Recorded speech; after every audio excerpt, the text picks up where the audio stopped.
Good morning, folks. Woo, we slept so good last night. Such a beautiful area. After we had dinner around the fire, we sat outside, chilling around the fire and watching the stars. It was spectacular, beautiful. Battery levels this morning were around 50%. And then after making 2 cups of coffee, watching TV, they went down to maybe about 40, and we decided to fire up the generator. Now they're back up to 100% after 2 hours of charging. Oh, good morning, Mr. Prince. How did you sleep? Do you like the boondocking? We picked up a couple jugs of water because we decided we don't want to drink water from our freshwater tank. We'll just save that for washing dishes, showering, flushing the toilets. So we got about 4 of these bad boys, and that is our drinking water for the days that we're here. Oh, the water looks great. Ooh, I'm not feeling so good about this. There we go. I'll help you across. 1, 2, 3. All right, that wasn't so bad. I think the plan is to kind of follow this creek and see where it takes us. You can't quite see it, but way back there is Mount Whitney. It is known as the tallest peak in the lower 48, believe it or not. And even though we don't have a front row seat to it, these mountain ranges that are part of the Sierra Nevada mountain range, they offer spectacular views in themselves. Somehow, we need to tap into this off-grid power system right here. That bad boy's ripping, I bet. Crazy how all the aircraft just echo off the mountain ranges. One big sound room out here. There's the RV way down there. Yeah, we actually landed at a really nice spot. Yeah, I'm kind of glad we ended up here because we're still not experts when it comes to boondocking, and being able to have like something as simple as a trash dumpster makes dealing with your resources much easier. It is so weird. We're in the middle of the desert and then there's water. It's a really cool thing. You can easily find your landmarks here, not only by the sound of the river running, but the actual change in color of the foliage surrounding the river. It's just a river full of red bushes going all the way up, and it just zigzags on up through those mountains. Pretty cool. Well, we made about 1.5 miles. We're running low on water, and I didn't prepare by putting a lot of sunscreen on, so it's forcing us to turn on our heels and make our way back.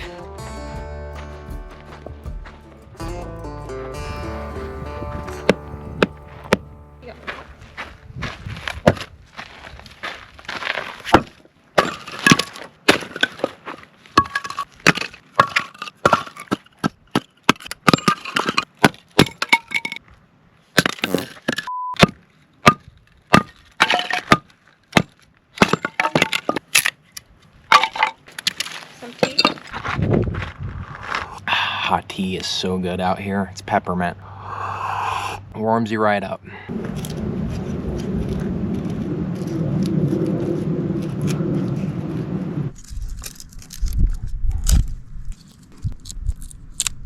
This is tender, and it's a really great way to kickstart your fire. Also save some dryer lint because this stuff is really great. These egg cartons come in real handy too. Instead of throwing them away, it's a great way to put some of your tinder deep down inside it, blocks it from the wind, and allows you to have an extra, just a better chance to get everything started on the right foot.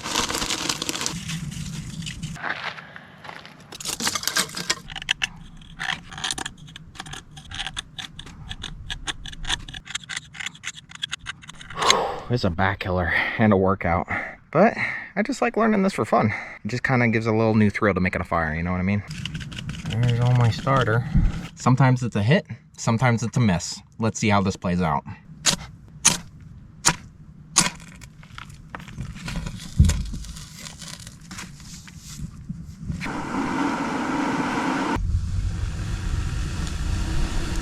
Come on.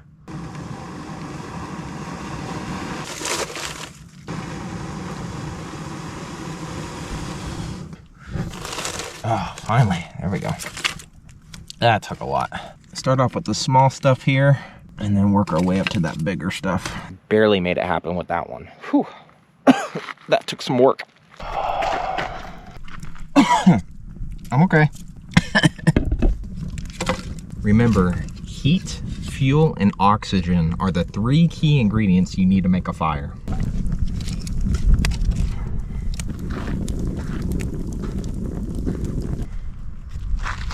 It's so quiet out here, and I can never get tired of those views. So for tonight's menu, we're doing chicken fajitas. Pretty excited about this one. Like always, this is the first time doing it for us, so we'll just see how this goes together.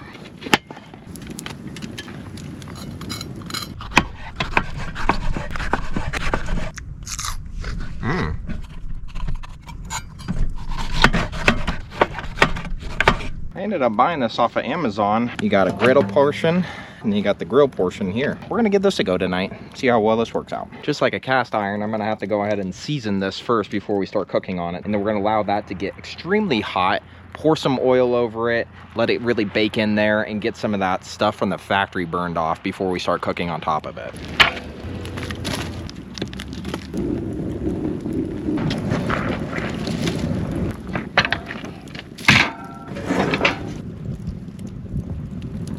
Coming along nicely. I'm learning quickly that these smaller pieces are the way to go when cooking over fire because, you know, these bigger pieces are gonna burn heavy and they're gonna burn hot. It's easier to manage the fire temperatures with smaller pieces. Dang, this fire is hot. Directions said to make it really hot. Can't say I didn't follow directions here.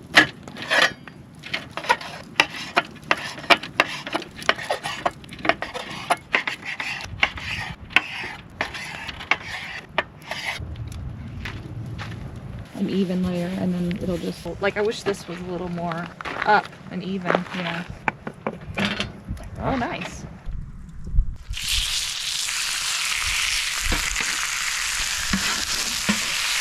Seems to be working good.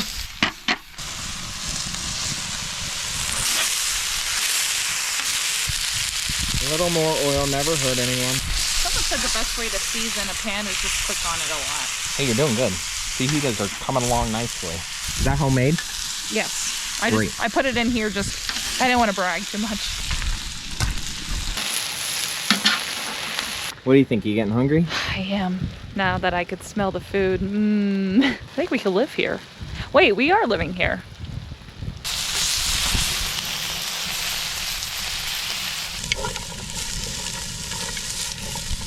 I am loving this campfire cooking, mostly because it's just delicious and it's fun, but you know, also I don't have to cook because he's having fun doing this. I'm having a blast out here. This is amazing. This is a guy's playground out here. This is great. I can't wait to see what we cook next.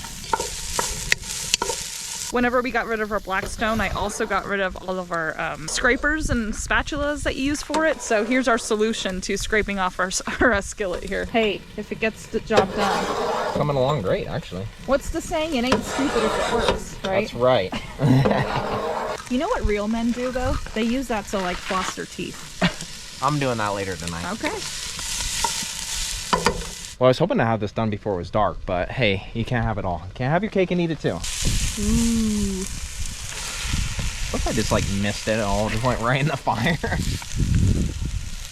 It's gonna be good. Medium heat, if you don't mind. Push all these coals to one side. Ow, it's hot.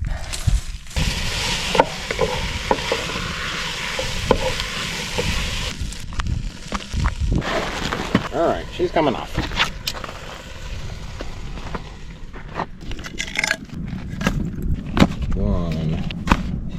Nice and warm on my hands. Trick is to do a little sour cream on the bottom as a base layer.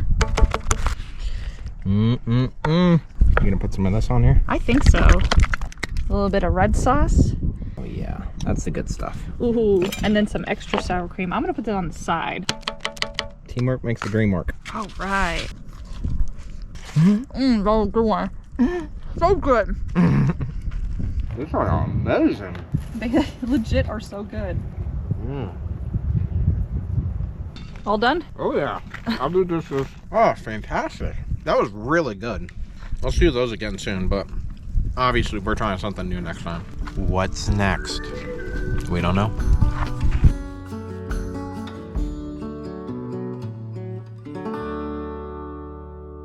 It is day 3 of boondocking. I'm just taking a break and getting some dishes done here.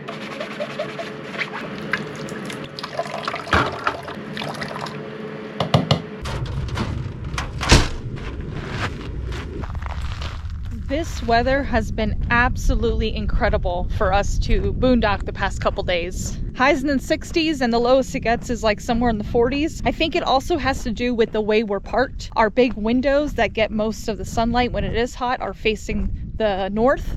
So the sun just basically wraps around the back of the RV and we're not getting all that heat inside. As you can see, I'm really trying to take it easy with the water usage, and believe it or not, it pays off a lot in the end. And with that, we've been able to get showers every night, do the dishes, brush our teeth, pretty much everything we need thus far. I'm still really liking this touchless kitchen faucet. It's been really nice turning the water on and off as needed without really having to touch anything. Taking into consideration also that I don't have to get water all over the counters. That's a huge plus. All right, that should do it for a second. There she is, way over there. If you guys are interested in camping at this exact same spot where we are, I'll put a link in the description that will take you to a free guide that I have created, and it'll also include some information to help you get started with boondocking. That constant humming you're hearing in the background is actually our max air vent. We have that running, and we keep the doors open along with the windows as well to help pull in some of that fresh, cool air from outside. It actually really makes a difference. See ya! There's been a lot of turnover here. New people come in every night and new people leave every day. You sweeping, buddy? You're a good boy. You don't even know if we're at a nice RV resort or if we're out in the middle of the desert. Joke's on you, we're out in the desert. Something we've been doing is holding on to all this gray water or dirty sink water and pouring it into an extra bucket. That way the water doesn't go down in our tanks, and if we ever need to flush our toilets, we're not having to use water from our freshwater tank. We could just use this dirty gray water and then save on water in the end. I'm gonna go see if I can try to find Nay. I guess she went out on a walk without me. And I'm getting cabin fever, so I need to get outdoors.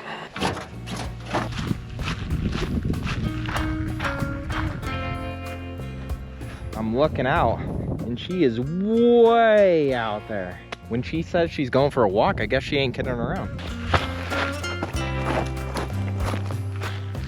Hey! Oh no. Now I have a strange man approaching me. What are you doing? Are you lost in the desert or what? I haven't seen you in a whole 27 minutes, and I miss you. Okay. Actually, it's been 46 minutes. Oh. Get your facts straight. All right. Well, another beautiful morning out from the middle of the California desert. Last night, we just enjoyed some time together. We made a fire, just sat back, relaxed, cooked over the fire one more time, and just really enjoyed some time together. Okay, so we ended our trip with 1/3 of a tank. I am so curious to how loud that generator is if somebody was parked next to us. People really hate generators, and I get it. You come out to nature, and a lot of these people want to escape from normal life, come out here, unplug. Let's go. We're taking the camera.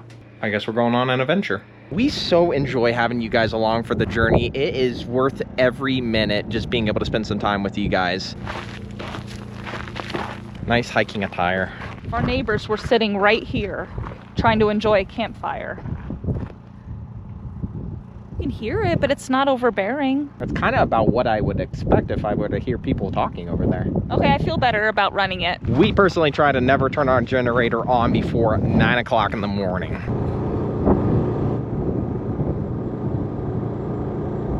I had to check the fuel level on the generator. It is finally reading low. But believe it or not, we lasted this entire trip with only having to fill up the generator one time. I mean, granted, we've been making coffees, we've been running the inverter, the TV, but we've also had to recharge the batteries about 3 times now. That generator only holds 1.2 gallons of fuel. I would say that's a lot of bang for your buck.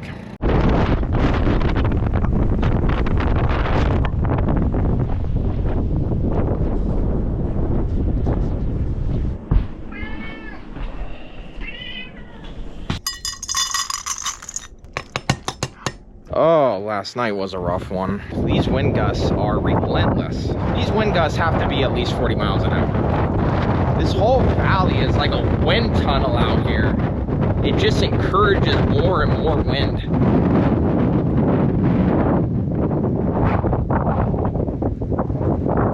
It's pretty incredible to look up on top of the mountains and see the weather pattern changes. Amazing how much they just get socked in with that bad weather. Tell you what, I've really had to remind myself to stay hydrated while I'm out here. It is just something that I overlook so easily, and you feel it in your skin, your lips, your mouth. It's just all so dry. And these elevation changes also been giving me slight headaches. So hydration is key.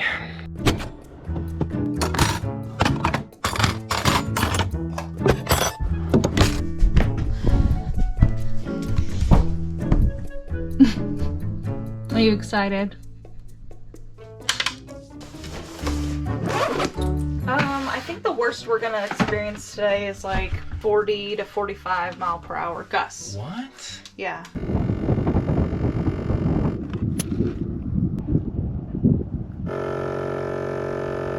I hooked our Viair air compressor up to the lithium batteries at the front of the RV instead of the truck. I've been really trying to break the habit of allowing the truck just to sit and idle for extended periods of time because it is just so bad for the new diesels. So far, the setup is working just great, so thank you guys for the comments you left on our previous video encouraging us to do this. These new set of Carlisles I got on the rear of the RV, they have been working out so nicely.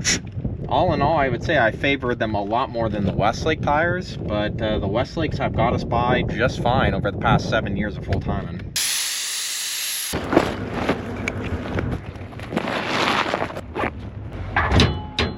I guess she doesn't need me anymore. She's just hooking it all up by herself.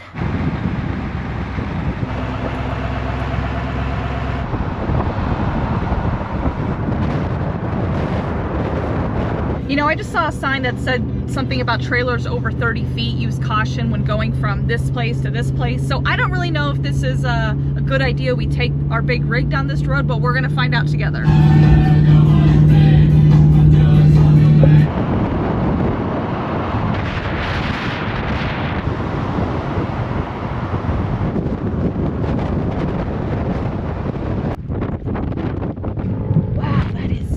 Pretty sure our elevation right now is like 4,000. Just goes to show how diverse Death Valley is. Believe it or not, this used to be a training site for the military until a tragic crash happened in 2019. They would use this for low-level flying and maneuvering, and I believe the military called this area Jedi Transition because it was very similar to like what they did in Star Wars with the jets, like how they flew.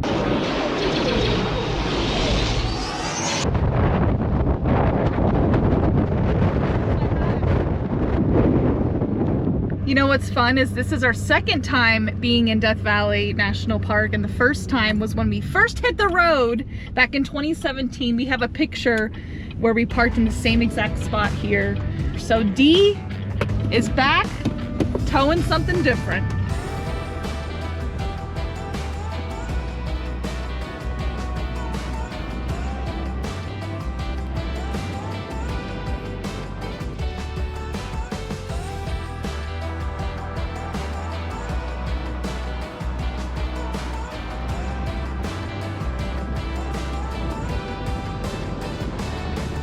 Diesel per gallon in Death Valley is $6.17.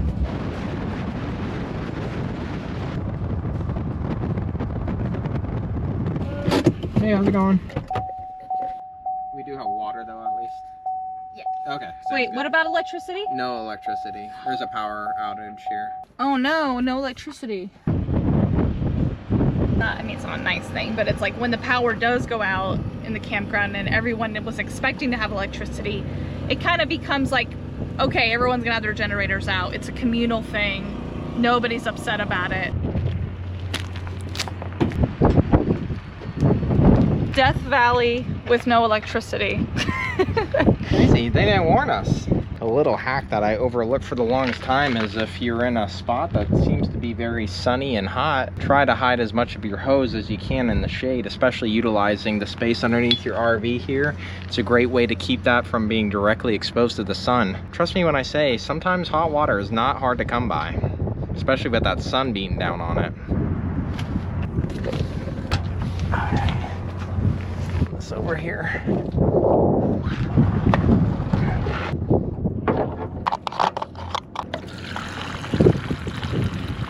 Man, she was thirsty. what better time than now without power to see if our ACs can run off our generator, now having installed those easy starts on both air conditioners. Cool, and then we're gonna, yeah, that's good. That was pretty cool to see. When the air conditioner initially turned on, it was just the fan mode only. And then you could see the easy start kind of give it like a gentle push rather than a sudden jolt to turn on the compressor. So that takes off the workload of the air conditioner, which draws less power from the generator at one single time. I like that. We tried this one time where we didn't have the easy starts on the air conditioners, and it just drew a huge surge of power when it initially turned on. So we're still using about 65% of our generator's capacity with just running one air conditioner. We have to be very careful not to run anything else if we have that puppy turned on. Now, we spent $300 a piece on each of these ACs to have those easy starts put in. That's over $600 in total. I'm not fully convinced that these are a must-have thing. I mean, that is a lot of money to dish out at one time. We'll keep you posted as we go along more. I want to trial run this and really give my unbiased opinion of what our true thoughts are. This is just our travel day snack. We got a canned tuna, I add some mayo to it, and some seasoning and onions. Ooh, I'm hungry. They're really good, thank you. Where are my flip-flops, by the way? I'm using yours. Oh, shoot.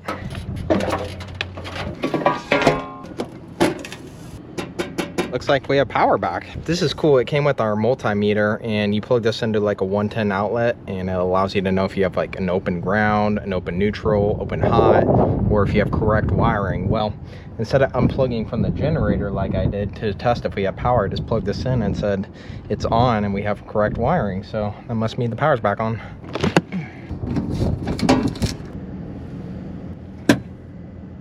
The inline surge protector clicked over, so we got power. Yay! We got power again! You know I like my amenities, especially when I pay for them. We are so low! Why are we down here? See that sign way up there? Yeah. We're at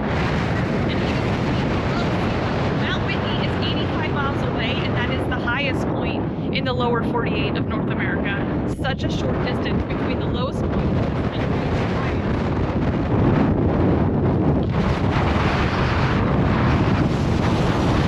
As you probably guessed, there's not much water out here. The little water that is here is not poisonous, just really salty.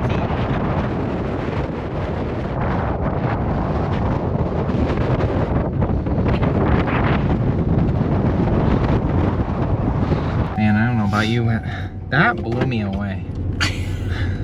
You're not funny. I'm not laughing. There it is. There's sea level. That was deep. You know what's cool is I read that every year they do this like ultra marathon where 100 of the world's most elite runners, like you have to be invited. You start the race down here in July where it's like 120 degrees and you race 135 miles to Mount Whitney. It's 85 miles where the crow flies, but somehow they end up picking up some extra mileage. That is a race I would never want to do. Please don't invite me. I never want to do it.